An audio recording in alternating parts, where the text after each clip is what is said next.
देखा है नजदीक से, मैं उनकी बात कहता हूं मंच का आशीर्वाद लेते हुए आप सब तक ये बात पहुंचाता हूं। रचना का शीर्षक है बूंदाबांदी। कि हमारे घर देर से पहुंचने पर बीबी इतनी जोर से भड़की गुरु कि हम समझ गए बरसात होने वाली है शुरू। जो गरजते हैं वो बरसते नहीं वाला मुहावरा जिन लोगों ने भी बाजार में फेंका है उन्होंने हमारी बीबी को नहीं देखा। जो गरजते हैं वो बरसते नहीं वाला मुहावरा जिन लोगों ने भी बाजार में फेंका है उन्होंने हमारी बीबी को नहीं देखा है। बदलते हर मौसम का अंदाज उसके चेहरे से लग जाता है और आने वाले तूफान का पता तो उसकी आंखों से ही चल जाता है। उस दिन भी आंखों से ऐसे ही संकेत उभर कर सामने आ रहे थे और हम बचने के लिए बहानों की छतरी लगा रहे थे, पर हवा के थपेड़े छतरी को तार तार कर रहे थे, हम पे चौतरफा वार कर रहे थे। बिजली अचानक जोर से कड़की। कौन थी वो लड़की? बिजली अचानक जोर से कड़की। कौन थी वो लड़की? हमने कहा लड़की कौन सी लड़की? बताया तो काम ज्यादा है, आजकल ऑफिस में ऑडिट आया है। वो बोली अच्छा फिर कितने पैसे मिल जाएंगे इस ओवर टाइम के? क्या रेट है तुम्हारे यहां वर्किंग टाइम के? उस पैसे से हमें एक आध नई साड़ी दिलाओ या फिर कोई और बहाना बनाओ। मैंने कहा ये सच है, बहाना नहीं। वो बोली जाने दो, क्या इतने सालों में हमने तुम्हें जाना नहीं? वो बोली जाने दो, क्या इतने सालों में हमने तुम्हें जाना नहीं? अब की बादल गरजे तो दोस्तों पे हो रहे थे खर्चे।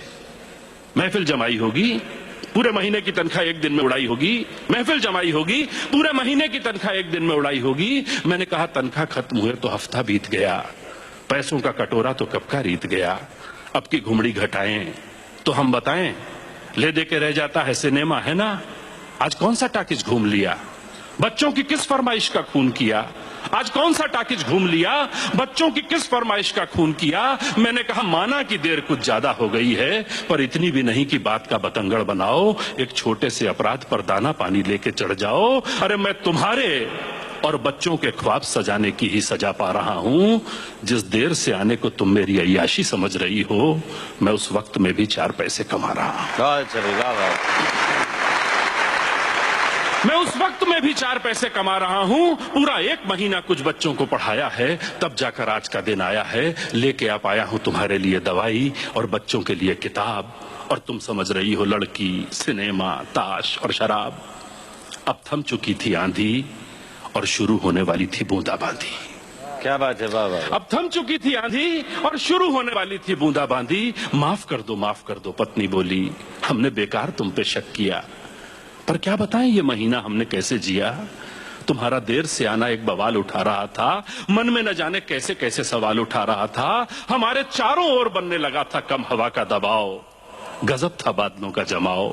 पत्नी बोली इस कठिन दौर में पति भी दूर हो जाए और मन में एक विचार भी ना आए, अभी हम इतने एडवांस नहीं हुए हैं। वाह वाह वाह। इस कठिन दौर में पति भी दूर हो जाए और मन में एक विचार भी ना आए, अभी हम इतने एडवांस नहीं हुए हैं। भौतिकता ने भावना के पंख अभी इतने नहीं छुए हैं। अरे हम जी लेंगे थोड़े अभावों में, पर थोड़ी सी जान बची रहने दो प्यार के भावों में। ये कहकर वो गले से लग गई और गले लगते हुए उसकी एक आंख दवाई और एक आंख किताब पर थी।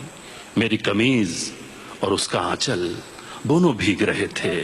बारिश पूरे शबाब पर थी, बारिश पूरे शबाब। बहुत अच्छा।